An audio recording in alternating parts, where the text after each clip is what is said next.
Benyamin Netanyahou, à Kiryat Shmona, dans le nord d'Israël, tout près de la frontière avec le Liban. Ici même, il y a 24 heures, les pompiers et l'armée s'employaient à maîtriser des feux de forêt. Conséquence d'explosions de roquettes tirées depuis le Liban. Hier, le sol brûlait ici et je suis heureux que vous en soyez sortis. Mais le sol brûlait aussi au Liban. Quiconque pense qu'ils peuvent nous faire du mal et que nous resterons les bras croisés commet une grave erreur. Nous sommes prêts à une action très forte dans le Nord. D'une manière ou d'une autre, nous rétablirons la sécurité dans le Nord. Dans cette vidéo, la mise en scène ne laisse pas de place au doute. Benyamin Netanyahou et les cadres de l'armée israélienne entourent une carte qui pourrait être celle de la région et des cibles à viser.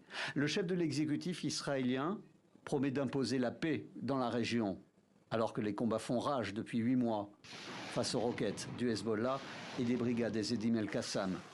Il y a 15 jours déjà, Benyamin Netanyahou annonçait des surprises sur le front libanais.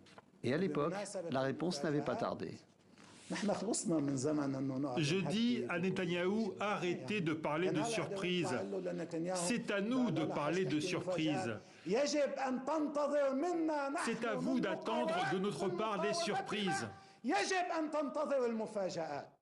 En attendant une offensive d'ampleur, ce sont ces panaches blancs dans le ciel libanais qui inquiètent. L'ONG Human Rights Watch assure dans un rapport publié ce mercredi qu'il s'agit bel et bien de phosphore blanc. Cette substance, qui s'enflamme au contact de l'oxygène, est utilisée depuis 8 mois par l'armée israélienne pour créer des écrans de fumée et éclairer une zone.